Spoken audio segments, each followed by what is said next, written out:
In today's episode of How Many Times Can You Lose Your Mind, President Trump tweeted this morning in regards to Senator Corker, who announced a short time ago that he would not seek re-election for a third term, by alleging that Corker had asked for his endorsement and insisted that he could not win a third term if Trump did not publicly approve of him getting another 6 years, as well as made, I think, a new allegation. I haven't heard this stated before, that Corker wanted to be Secretary of State and he turned him down, which is kind of surprising to me.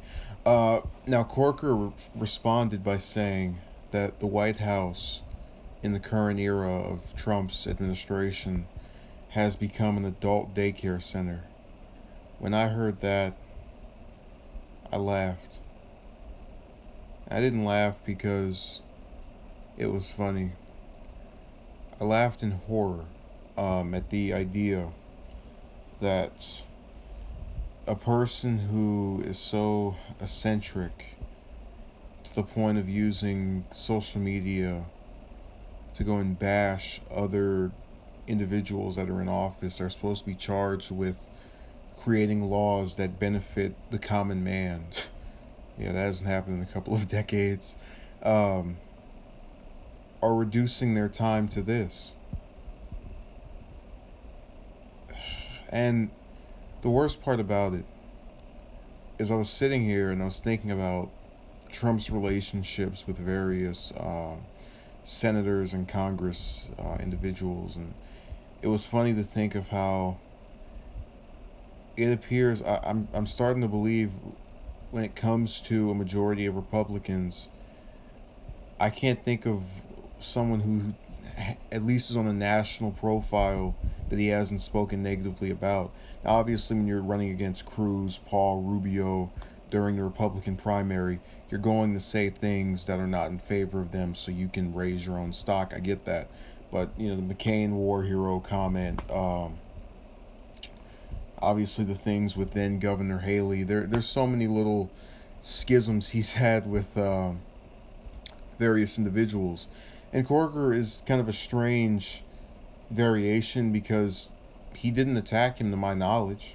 And this seemingly is out of nowhere. Maybe he's upset with his choice to not run. I'm not sure. But what I am sure of is he can tweet as much as he wants. It is not going to serve to the betterment of me or anyone else living in the U.S. And, I know he has some supporters that are still hanging in there. I, as a person who's considering himself to not be aligned with either political party, very much was against his candidacy as well as the Democratic nominee. What I'm trying to equate here is that I feel I've been as fair and as balanced, like Fox News, as I can be with him. And I'm just not seeing what the appeal was to vote for him back in November.